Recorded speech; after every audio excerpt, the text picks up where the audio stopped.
Well, I mean, I don't know. I don't know what else to say other than, oh boy. What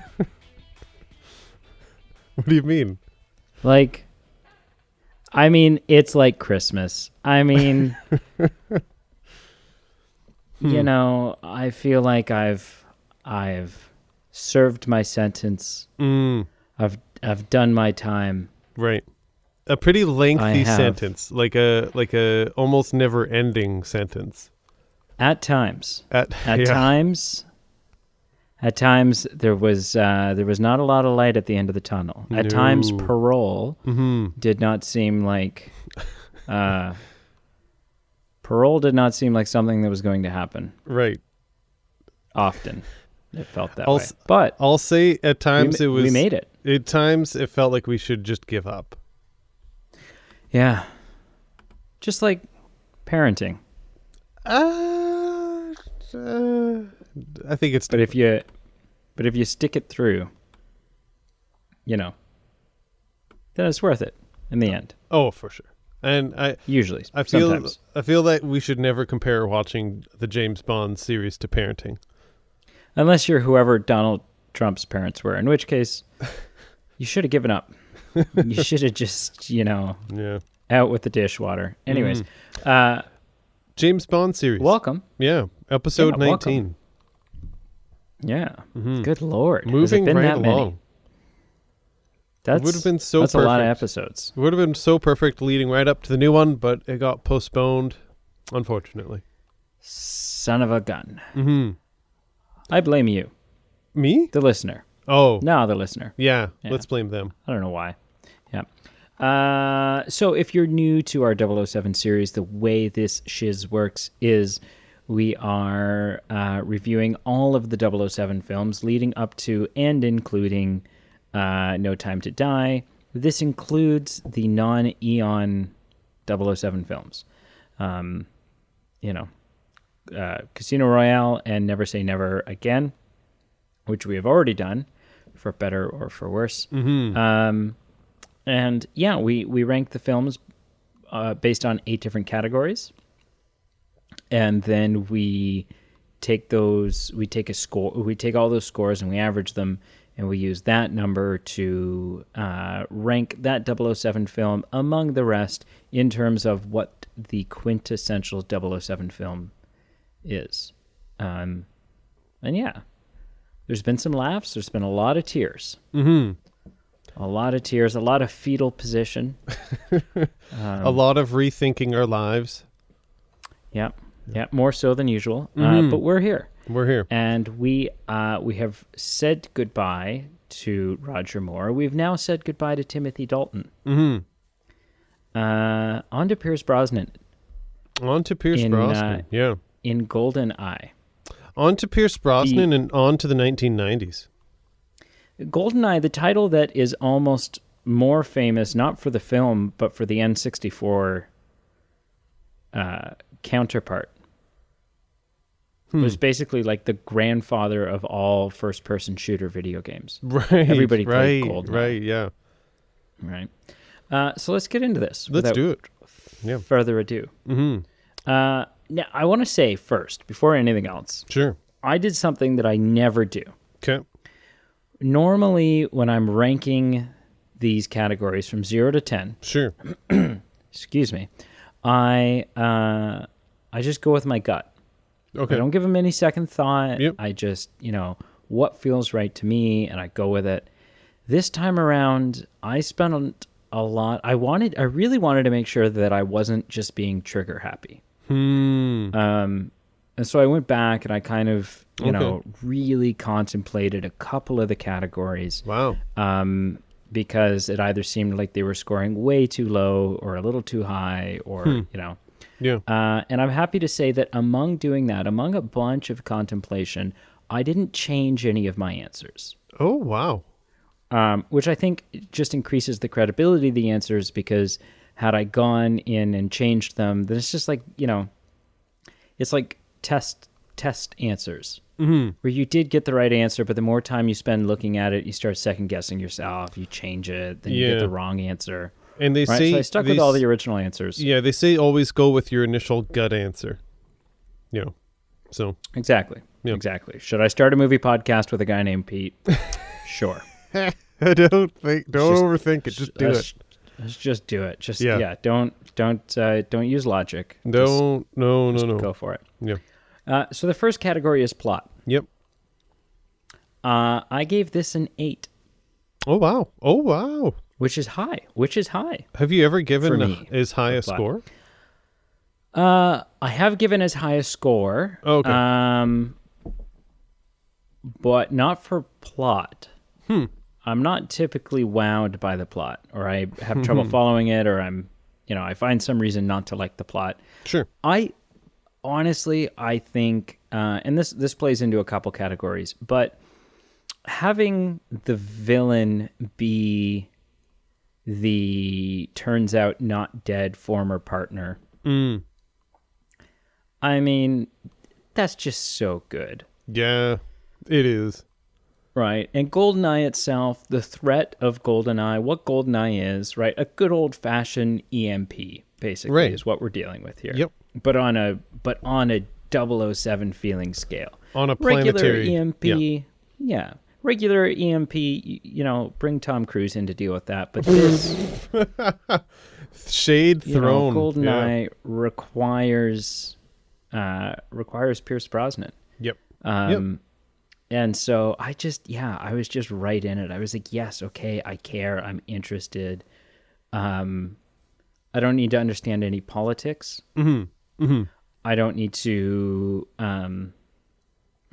follow these complex lines. There's a big weapon. This is what the weapon does. Sure. These are the guys that are going to use it, and this is who they want to use it on. Exactly. And if they use it on these people, this will be the outcome. Bad things will happen, right? Yeah. Yeah. And so it was super simple to follow. It was fun. It was engaging. And so I gave it an 8. I was very happy with it. That's cool. That's a respectable score. I gave it a 6. And, I didn't go review my scores, but there are some times where I wonder if I go too hard on some scores. This might be one, because everything you said I completely agree with. I've only seen this film once, and it was at a social event, so I feel like I fell asleep through the middle. So I knew most of what was coming, and just like a couple little details here and there were kind of filled in. So I knew that, and I'm going to refer to Sean Bean throughout this podcast as Boromir. That's just going to happen. So There was a scene where I watched, and for the record, actually, my wife watched this film with me for probably the last 18 films. She would kind of walk in on me watching these, watch for like 2 minutes, and then just walk away because some of them were pretty awful. But this one she was interested in. And she watched, and she literally gasped and like made a sad face when Boromir was shot. And I was just like, in my head, I didn't say anything, but I'm like, you just wait. There's going to be a reveal that will knock your socks off. And it did. But yeah, I thought this plot was actually pretty respectable. We've got some character depth. James Bond values missions more than his friends. That kind of comes back to bite him. Bond is betrayed, like you said. Boromir is alive, and he was kind of a double agent. But even with him, we get some deeper underpinnings, comments about him acting out is because of his past family trauma. And even a line is made that, James Bond is drowning out the screams of people he's killed with vodka martinis. So there was like some hints of like deeper emotional kind of causation for different characters. So I was like, that's respectable. And the last thing of note that it was just kind of cool or fun to be in the 90s, and we're closer to things that at least you and I can remember. It was fun kind of being the first really IT heavy, computer based heavy plot that we could relate to modern day computers. So that was kind of fun to watch. Agreed. Yeah. Name one thing. Name one movie or TV show that Sean Bean doesn't die in, or at least like, I guess National Treasure, he doesn't die. Goes to, but he goes to prison, jail. And who knows what happens immediately after. I mean, yeah, I'm doing a quick search here. I'm at a loss. I don't know if there's anything He's yeah. I'm speechless. I don't know. Right? The guy's just got shit luck. Yeah. I stopped caring about. I genuinely stopped caring about Game of Thrones after the first season. Oh yeah, yeah, for sure. Because I was like, he was your best. What? Why is Yep. he gone? He was the best part. I think I would. I've never like I've maybe watched like a half dozen episodes in the first season of Game of Thrones, and I think I would be more committed to continue if I knew he just wasn't offed in the first season. Sure. For the same reason, he's like the biggest guy. He's a great actor. Yeah. Oh yeah. Okay. Moving on. Betrayal of Bond. Yes. Now this is a fascinating category because in my mind, Pierce Brosnan is Bond. When I was growing up, he was who was playing Bond in the 90s. And he's the Bond in a lot of mutual video games that you and I played. You kind of alluded to this. Yeah, right? And so, I had never seen any 007 films. That's kind of the point of this series. But I did play, I can't tell you the hours that I've banked with Nightfire. Oh, yes. Oh, yeah. Right? And so that's how I knew, and the multiplayer on Nightfire is how I knew about a lot of things, right? It's how I knew about the Golden Gun, because the Golden Gun was a weapon you could Right. use. Yep. And in multiplayer, you could play as Jaws, or you could play as Oddjob. Yep. Right? And so I knew Oddjob was a thing, because you could throw your hat. But yeah, in Nightfire, I can picture it in my head. Yeah, man, I can picture this. It's starting out. There's like a snowy level and some snipers that you have to get around. Yep. As you're coming up this dirt road. Yep. And the laser watch and just all these different. And so either way, and Pierce Brosnan was the representation of Bond in those games. Big time. And I'm going to look up. I'll keep talking here, but I'm going to look up. And there was another one that I played. I had the From Russia with Love video game, but that was Sean Connery. That was Sean. Good old Sean. Yeah. Nightfire to me was a classic as well. Big time. Nightfire, and what is the other one here? Anyways, so I in my mind, Pierce Brosnan was 007. Sure. From Russia with Love, no. Agent Under Fire. Never played. 007 Agent Under Fire. That was a good one. And again, I don't know if Pierce Brosnan is voicing it per se, but they've got a guy that sounds an awful lot like him, and it's his face. Right. Or at least an early 2000s video game rendering of his face. Yeah. And yeah, so this was the Bond that I grew up thinking that's who James Bond is. Right. So I also gave this an 8. Oh wow. I think he's the right age, first of all. He's not 40 years older than his romantic pursuits. Right. He's the right age. The relationships that he's pursuing are borderline age appropriate. Right. Borderline. He's got and I mean, as far as being a secret agent, this doesn't matter, but he's got a great hairline. He's just got good hair. Yeah. And he knows how to style it, and the hair does what he's got great physique. He's in great shape. Sure. And for the time, the 90s, he's got minimal, it's all changing as it changes all the time, and there's trends and whatever else. But in the 90s, he's got minimal body hair, right? Sean Connery was like a very hairy chest, kind of manly 60s guy. Sure. But Pierce Brosnan, no, he's got that like self-groomed gentleman look. And I don't know, just everything about it was spot on. Yeah. No, that's fair. And And it's interesting. So a listener of the show, someone specifically who listens to this series, who I'm sure will mention this to me once he listens to this, but our friend Stefan Duchesne has seen all the 007 films and is not a fan of Pierce Brosnan. Oh, okay. Yeah. Was definitely not a fan of Roger Moore. Thought Roger Moore was too much of a model pretty boy. Didn't have the grit and the gristle that Sean Connery has. Well, listen, we've got the time of day to listen to anyone who didn't like Roger Moore for whatever reason. Didn't like Roger Moore, yeah. Yeah. And he feels very similar about Pierce Brosnan. Okay. Or at least that's my understanding. Yeah. I don't know, Stefan. I gotta, admittedly, so much of it is the nostalgic. Oh yeah. I grew up. That's who Bond was. Yep. It's just, even though I hadn't seen a 007 film. Yep. Like every other little boy in the 90s, I fantasized about being a secret agent. Sure. I had a watch with a laser pointer in it. I had sunglasses that had mirrored spots on either, so I could like see who is behind me in my sunglasses. Right. I had a briefcase. I wanted to be James Bond, and that was the image in my head, was Pierce Brosnan. For sure. So I gave it an 8. That's fair. I was very pleased. I think this is my favorite portrayal so far. Right. Yeah.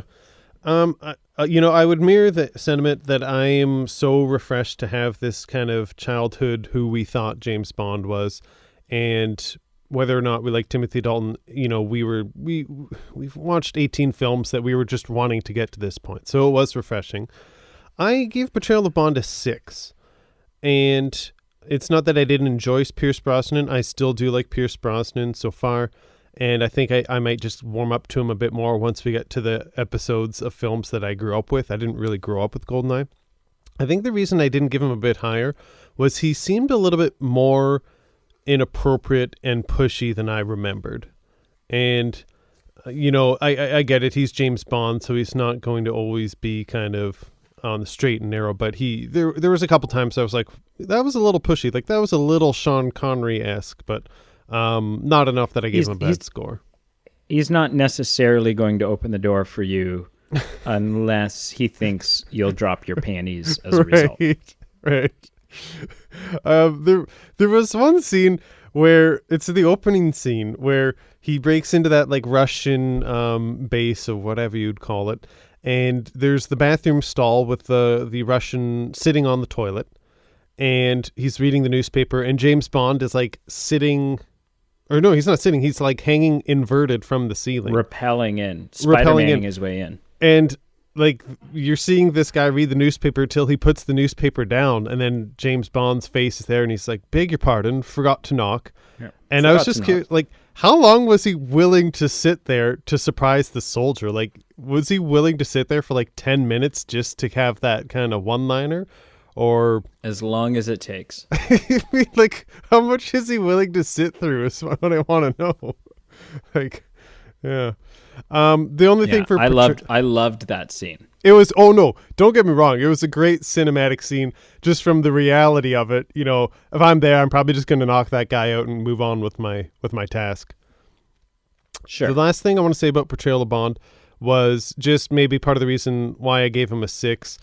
There was the scene where, was it Moneypenny or the driving instructor, whoever it was, I couldn't tell if it was Moneypenny or not, but where Bond's driving around and Moneypenny's like, I like a spirited drive as much as the next girl. A girl passes in the car and she's like, who's that? And Bond's like, that's the next girl. And that's nothing, the next girl, which was funny. And nothing about what they were kind of bantering with each other was that romantic. And then they pull up to this outlook, and the scene changed like 180, where Pierce starts pulling the moves, and the car evaluator, instead of being like the entire scene having no chemistry, they go on full out like romantically getting involved. And my wife like nearly threw up in her mouth, not at the act of two actors on scene like portraying a romantic scene. It's just that like nothing about their interaction was pointing towards this direction. And then it was just like randomly they started making out and being romantically involved, and it just didn't make sense. A lot hinges on the cologne that you're wearing. I guess That's all I can say. There was like a few instances like this in this movie. That's why I gave it a 6 and not higher. Where it's just there were some scenes where like it was just like story wise you shouldn't be making out because nothing was leading towards this. The only reason you're making out is because you're Pierce Brosnan. I guess I don't know. Yeah. So 6 out of 10. Okay. Villain. Mm-hmm. This is a category that historically I've been a little tough on. Yeah, with the exception of maybe like 1 or 2. Yeah. Yeah, like yeah. It's there was 1 or 2 Blofeld portrayals which I really loved. Christopher Walken I enjoyed. Christopher Lee I enjoyed.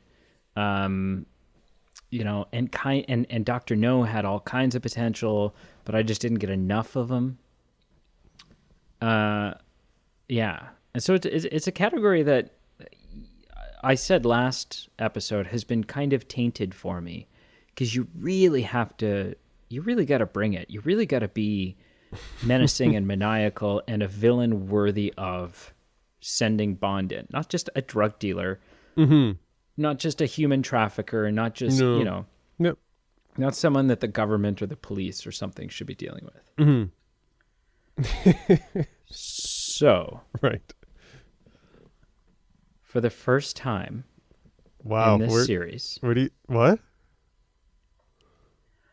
I gave Villain a 9. Oh, Doctor, wow. I thought, actor aside, so as an actor, he's incredible. Yes, Sean Bean is phenomenal. Yep. He's got the right voice. He's got the right personality. He's got everything that I needed him to have. Sure. To play this role. Mm-hmm. But again, just something about it being, the tension that was there because he was a friend. Yeah. Who Bond felt responsible for the death of. Oh, yeah. This has been lingering on his conscience every day. He's been beating himself up. Yep. And yeah, so just all of those, and some of the lines from Alec, from Sean Bean's character, that was like, can't you be a good boy and just die already? Like, just this the fact that we had two people who had received the same training. Mm-hmm. Yeah. Had the same fighting technique, had the same knowledge, had the same background, going head to head, almost begged the question to me, how did we get 19 films before this happened? Yeah, right? Yeah. But either way, Sean Bean, Alec, 006, whatever you want to call him. Sure. Got a 9 from me. Wow. Oh, man. Wow. I don't know if so I rank these films immediately once I'm done watching them. And, I'm wondering if it's emotionally driven, if I should let it breathe a little bit before I give my final score. I gave it a 6 out of 10, and I'm wondering if I went a little bit too hard on it. I think I obviously loved Sean Bean, fantastic villain. And similar to what we saw with Christopher Lee as a villain, who was like this mirror image of Bond with just different motivations. Same thing with Sean Bean. Same training, like you said, same kind of background, but just one of them turns. And it was kind of an interesting mirror image to Bond.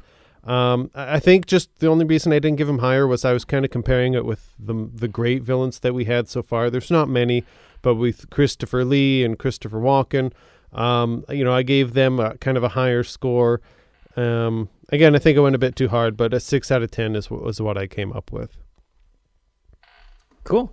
Mm-hmm. It's fair. It's a lot lower than what I gave. Yeah, but it's above 5 for sure. Oh, yeah. Okay, gadgets. I gave this a 7. Okay, yeah. And honestly, 90% of it. So it's Okay, so this I'll talk about this first. This doesn't count as a gadget, but the fact that Bond at some point in this film, earlier on in the film, is driving the OG Aston Martin. Right. Yes. Like the same Aston Martin, same year, same model that Sean Connery was driving. That's cool.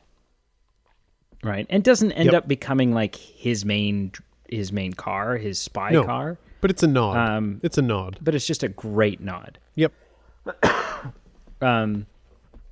But yeah, I gave this a 7, and honestly, I can't tell you how much of that score hinges on that damn pen. Yes. The pen grenade is such a fantastic plot point, especially in the scene where Alan Cummings' character is like nervously clicking it, and we're all just like chomping at the bit, nervously waiting for him to activate this grenade. Yep. And the pen grenade was everything that I need a gadget to be. Sure. It is an everyday device that functions perfectly well as the device that it's meant to be. It's a pen. Yeah. Use it as a pen. Write with it. Yeah. But it's also an incredibly deadly weapon. Mm-hmm. And to me, it just made me so happy. And the pen was so predominantly featured. I gave it a 7. There was a bunch of other gadgets in this movie as well, but none of them got me quite the way that the pen did. Mm-hmm. So either way, 7. That's fair. I was pretty close. I gave it a 6 out of 10, so not too far off. Loved the laser Rolex watch. Loved the grappling hook. There was kind of a bit of a lame electronic magnifying scope. I think it was on a gun. I could take or leave that. But Q Branch is back, baby. In the lab we see like the foot cast with rockets. We see a killer BMW. And again, the explosive grenade pin is phenomenal.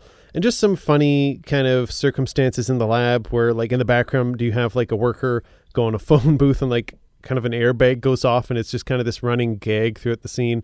And then I think was there like a sandwich or something where James Bond touches it and he's like, "What does this do?" And like Q slaps him on the hand. He's like, "Don't touch that. That's my lunch." That's my lunch, 007. Yeah. Yep. So, Q was back and it was glorious. I gave it a 6 out of 10. I mean, I'm with you. Wasn't the best, but it was definitely solid. I have in my notes here just how much Bond's grappling gun looks like Han Solo's blaster.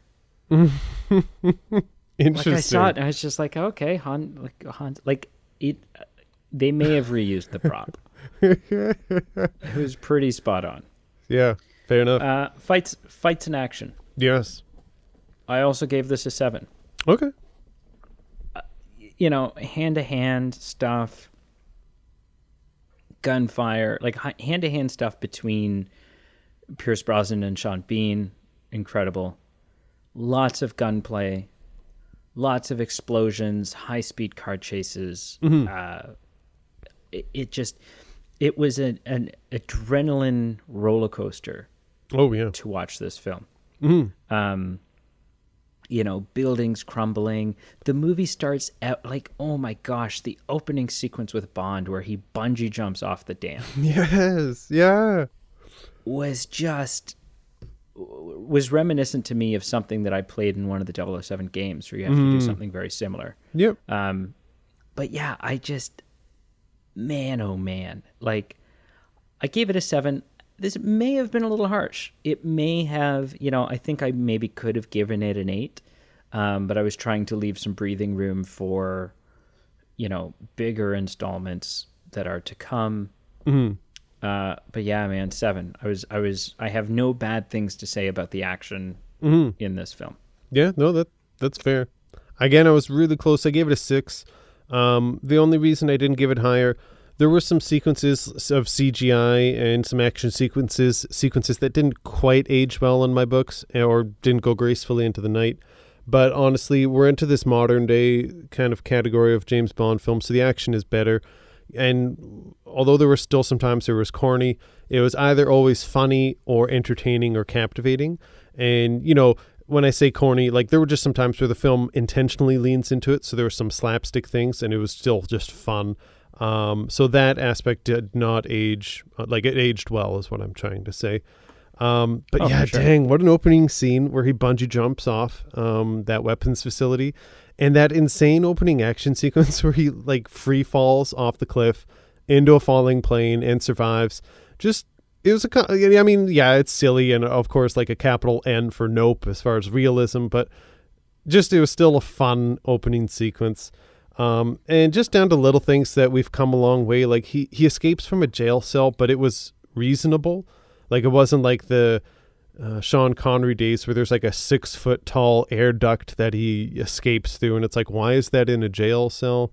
And the only thing that was like a resounding bull crap was Boromir surviving that like 40-story fall and not just exploding like a, you know, firecracker when he hits the ground.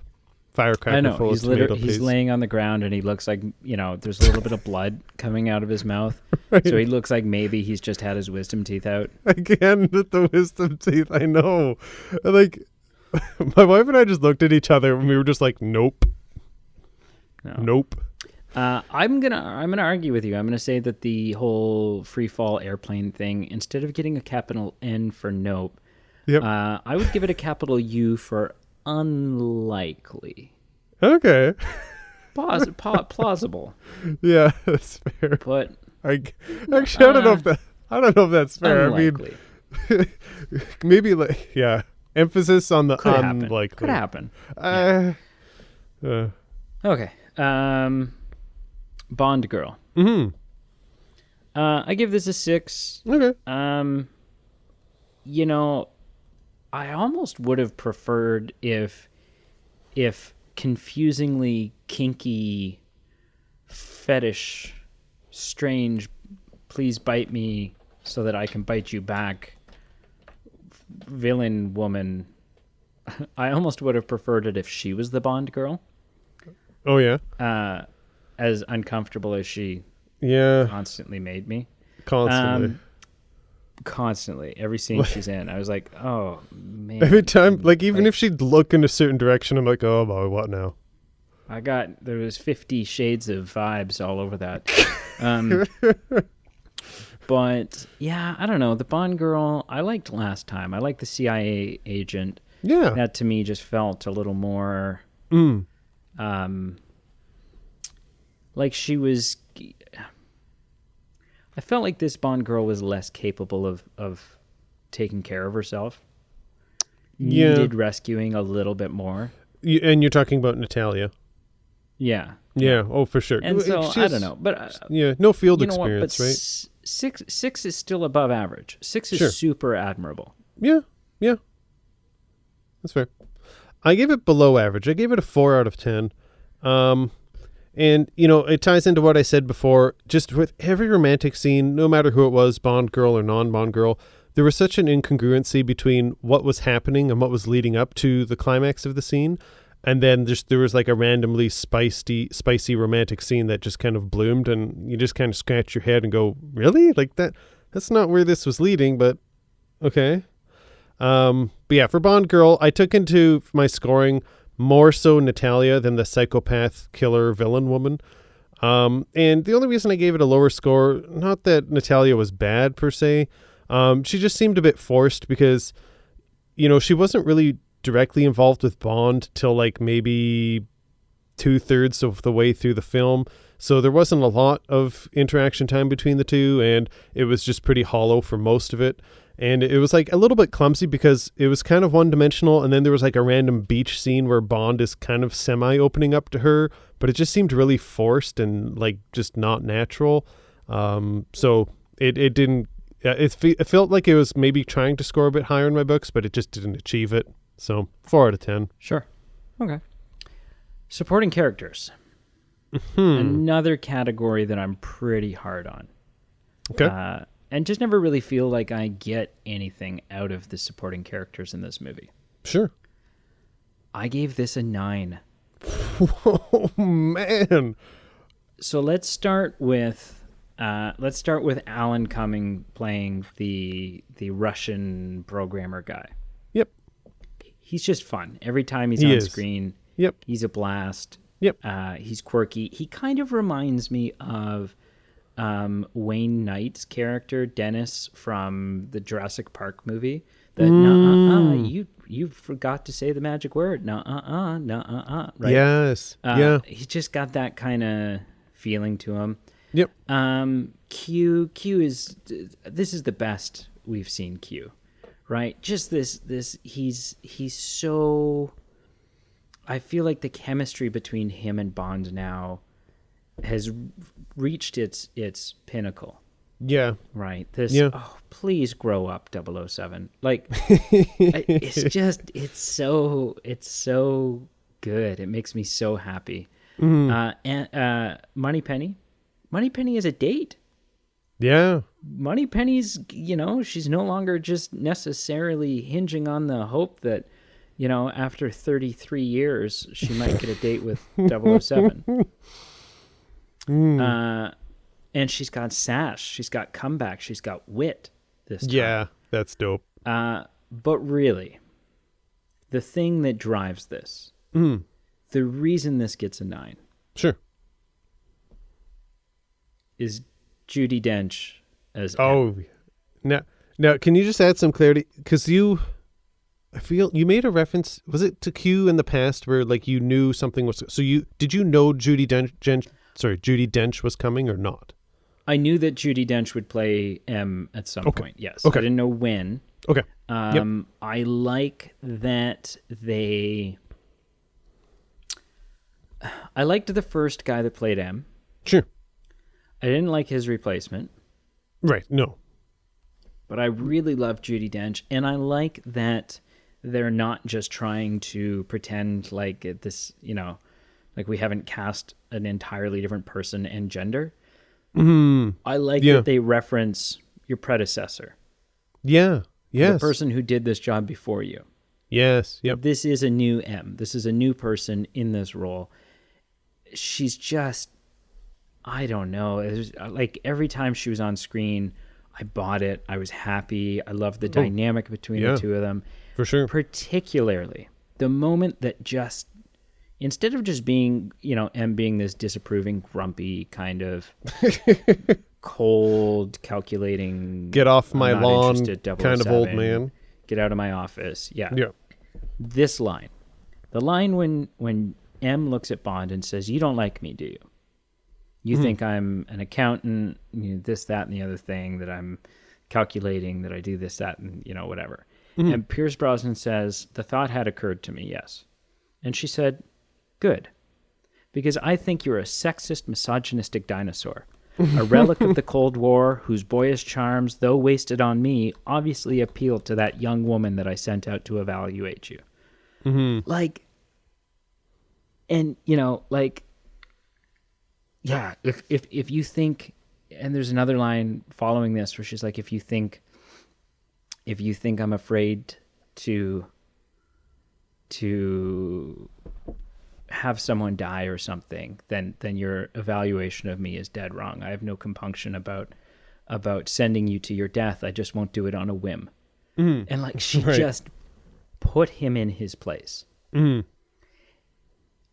I ate it up. I was like, yes, this is perfect. This is phenomenal.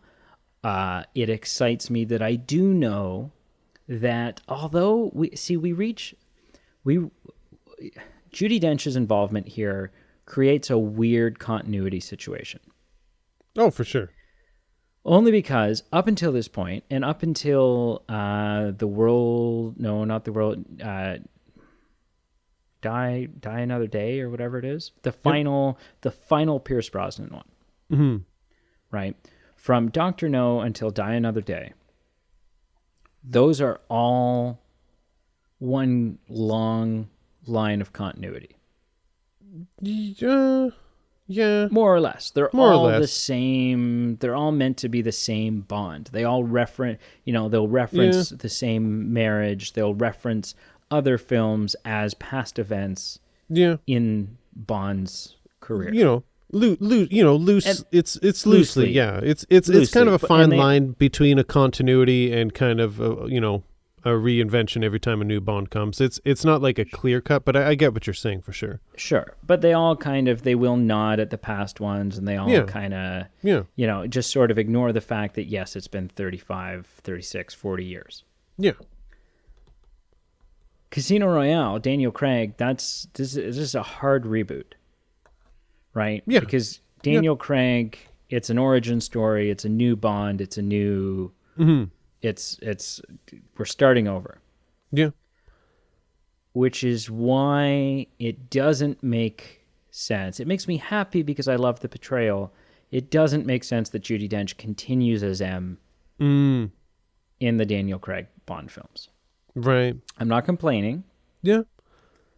It just, so it excites me because I know I've got a lot more Judi Dench as M to come. Right. It's just, it's a weird continuity thing. Yeah.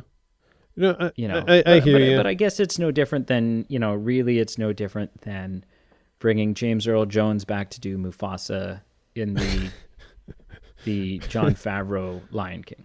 Sure. Right? It's just they cast her again. She's not meant to be the same M. Right. They just cast her again as the same role. Yeah, I think there's just a lot of indistinct lines, and there's not a lot of distinction between some of these films as far as carryover. Because look, we had the same Moneypenny for 15 or 20 years. So like, there are some things where there are clean cut new Bonds, new M's, where you just kind of have to look past it. But there are some weird kind of characters that have been the same the whole time. That if I get what you're saying, but I also get it's not a perfect kind of. It's been an interesting ride so far of overlap and where maybe overlap shouldn't be, and I think you're right. You get to ride it out, and you get Judi Dench out of it, and whatever you can get out of that is great. So, sure, yeah. I give supporting characters a 7, also a solid score. Who do we have? I guess we have that one CIA agent who has like the muggy rose tattoo on his thigh that Bond had to kind of expose in public. Meh. Moneypenny is fun. A couple lines that don't age well, where Bond asks what the punishment is for sexual harassment at work, and she says, you have to make good on all your innuendos. But supporting characters, I'm going to pull something from Harry Potter, what we talked about, where Hogwarts is kind of a character. Definitely not to the same degree. I'm not making that kind of a jump. But I love seeing just the panouts to the actual MI6 headquarters in London during these Pierce Brosnan years.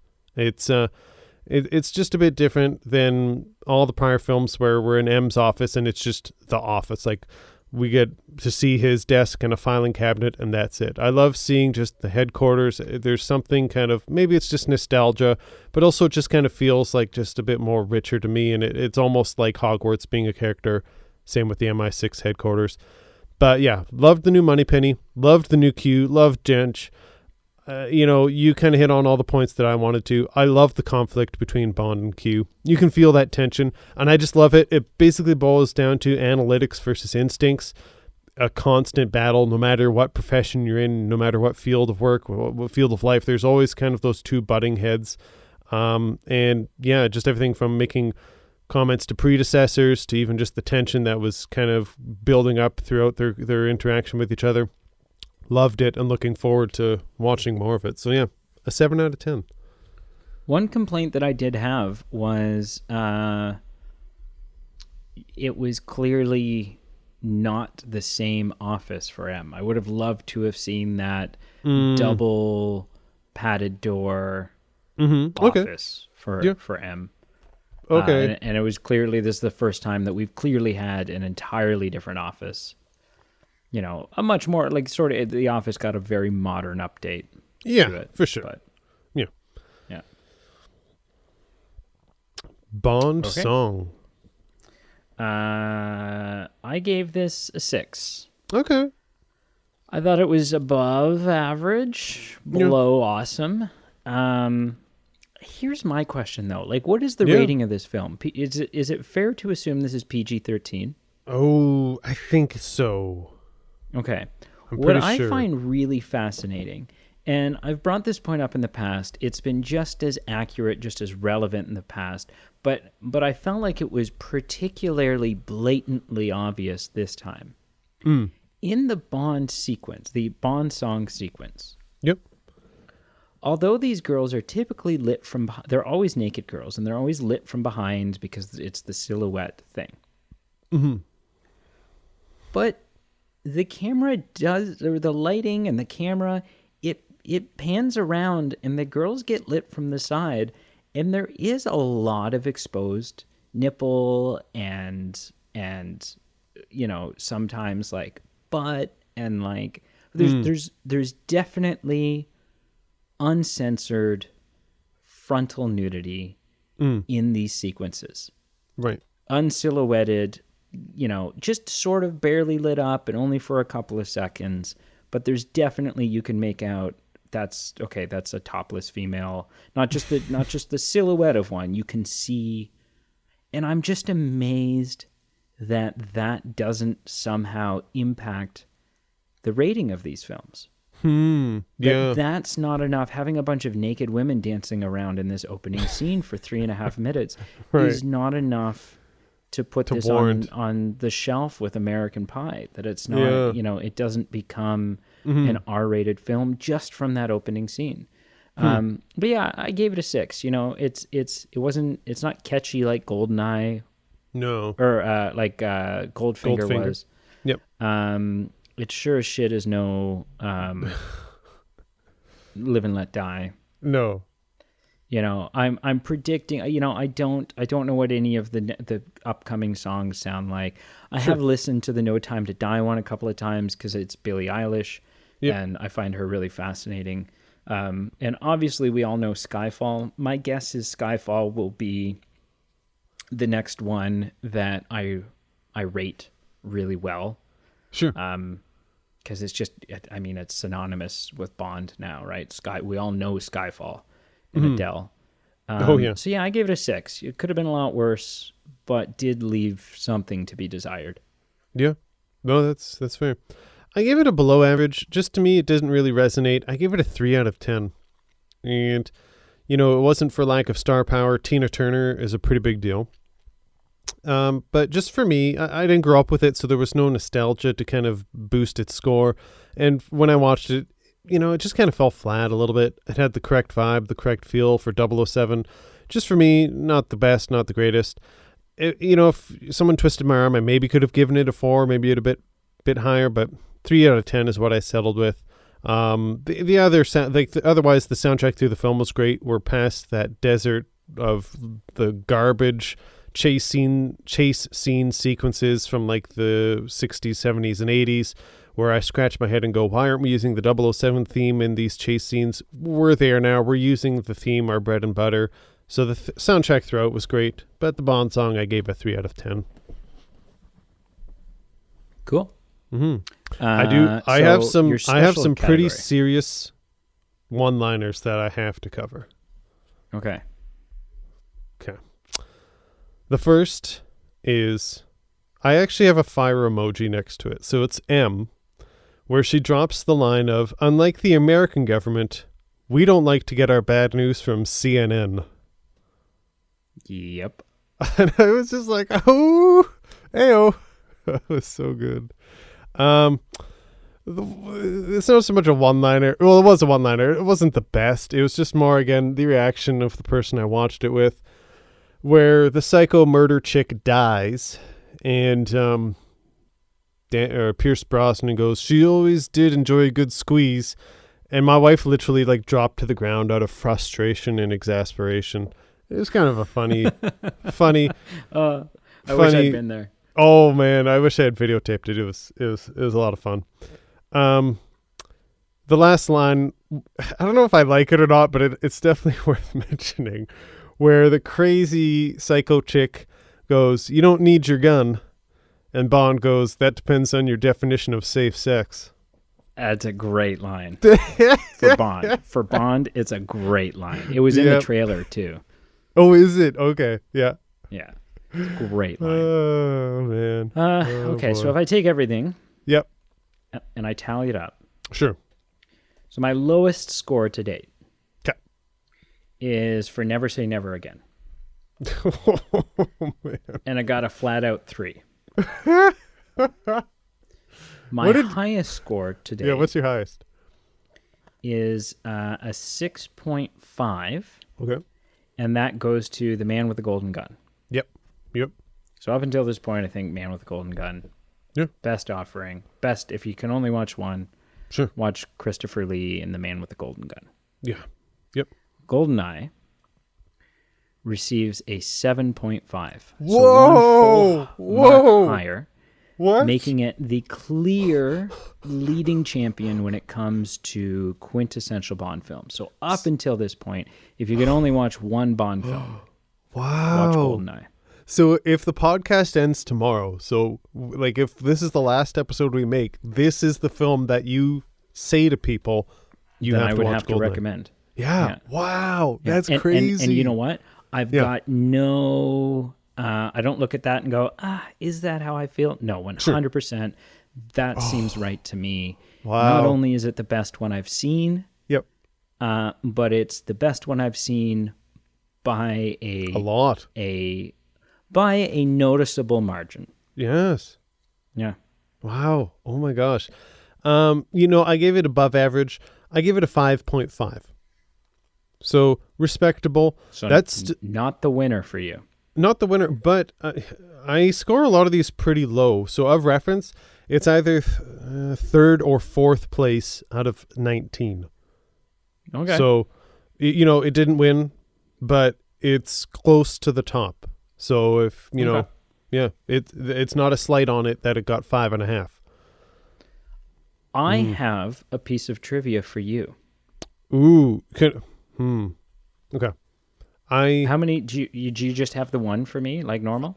I've got a couple little like snippets of stuff, so I'm wondering if you should do your question just in case Okay. mine touches because on you'll your probably question. you'll probably know the answer to this. Sure. then. Okay. Yep. Why is it Okay. that Pierce Brosnan was cast as 007? Why? Do you not know? I don't think so. It's because Sam Neill, Okay. the guy that goes on to play Dr. Alan Grant in Jurassic Park, Yeah. said no. Because he wasn't interested. Interesting. But he was first approached. He was after Timothy Dalton, their first choice for 007 was Sam Neill. Oh wow. Yeah. Oh wow. That's my, and I've been holding on to that since like 15 Bond episodes ago.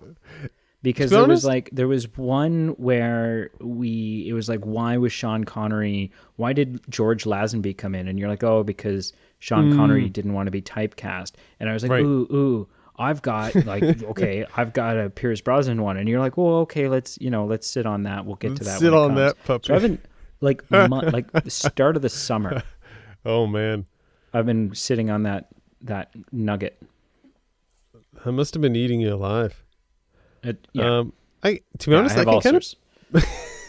I can kind of picture him honestly as a James Bond, for what it's worth. Sure, especially now, like he's on the blonde side, and that would have been, because I mean, again, even having not seen them, I'm very aware of the flack that Daniel Craig took being cast as a blonde James Bond.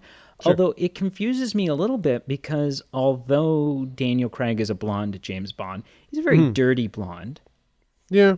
Right? He's not like golden locks. It doesn't look like he, escaped into the mountains with the Von Trapp children. Like he's not, and in the tall, dark, and handsome category, Roger Moore was on the lighter tint of hair as well. Oh yeah, for sure. Right? He's not as dark as Brosnan is. Yeah. Right? So I don't know. remember. I don't remember hearing flack for Daniel Craig? No. Maybe I just wasn't there was that all kinds. tuned in, yeah. Yeah, people are like, blonde James Bond. What are they doing? Yeah. Maybe that was just me. I don't know. Yeah. No, I'm sure it wasn't. So some interesting things I read. There were some different people considered. So apparently Sean Bean himself was considered, not chosen. Interesting. Apparently Liam Neeson turned it down. It wouldn't have worked. A redhead? Yeah, no. And before well, I don't know. From what I read, Neeson. to a certain degree, Mel Gibson and Hugh Grant passed on the role. Mel Gibson heck no. Doesn't make No. it. Yeah, no. No. Hugh Grant? I could buy it. Yeah. I don't know if it's the right choice, but I not can buy it. Dead set against it. I'd rather him than Liam Neeson. Liam Neeson's fantastic, but but not Bond? Like, I don't know who you are. I don't know what you want, but I'll sleep with you. but I can assure you what I want is to sleep with you and then drink a vodka martini shaken not stirred. It was a terrible. That was my first attempt ever at a Liam Neeson accent. It's all good. Apparently, they originally thought of the villain being an older character, more of a mentor to Bond instead of a peer. So Right, they were going to bring Roger Moore back. Oh, please God, no. Apparently, Anthony Hopkins and Alan Rickman were apparently sought, but they both turned down the role. So that's when they went back to Sean Bean.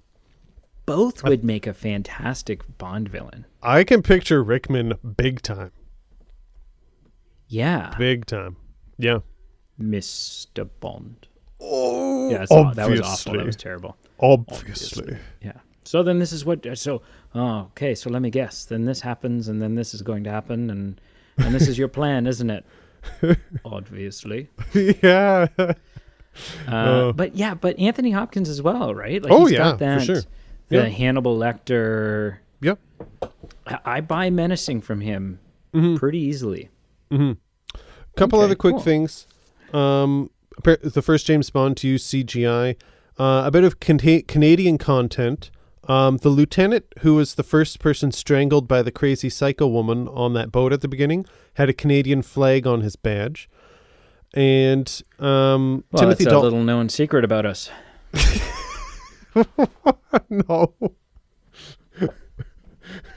What? Just that we're villains, not that we strangle women. No, no one strangled women. He was strangled by a woman. Oh, okay. Then yeah. A little known secret about us. We like to be strangled by women. I don't know what that means. I don't know what that means either. Last thing, why each Bond quit. So apparently Timothy Dalton was going to return for another film. They had the script. They were even talking to directors. It was a done deal. It was happening. But there was a legal dispute between a couple movie-making companies and producers. So there was just a whole prolonged legal battle. That's why there's a 6-year gap between the two Bond films. And this is a big gap. 6 years, yeah. And Dalton was quoted, apparently by the time they resolved these legal issues, he just didn't, quote unquote, he didn't want to do it anymore. So I'm not sure if that's him politely saying they moved on, they didn't want him back, or if he truly just didn't want to come back. But that's why Timothy Dalton left only after 2 films. Oh, okay. Yeah. Interesting. Where do you think this Bond film ranks on the tomato meter of all the 26 current James Bond films? It's got to be, it's Goldeneye, man. It's got to be top 10. Okay, it is top 10. Yeah. Okay, what's left? You've got 2, 5, and 9. Oh, shit. I'm going to go with 5 because I'm not ready to commit to 2, and it's got to be better than 9. It's Goldeneye, man. It's actually 9. It's at 78% at 9. So, that surprises me. Yeah. But, you know, Thunderball scored real well too, so... Thunderball is number 6 at 88% for whatever that's reason. Bullshit. That is baloney. Bullshit. Agreed. Yeah. Agreed. Okay, well, kiss this thing seductively on the neck and then steal its wallet. Okay. If you haven't done so already, please check out our links below on Facebook, Instagram, Twitter. That's where we put out our usually weekly, sometimes bi-weekly polls on what movies we will review next, so you can have your say. That's where we also put out all our news and information. So please give us a like and a follow. Also, please rate and review us positively wherever you're listening to this podcast.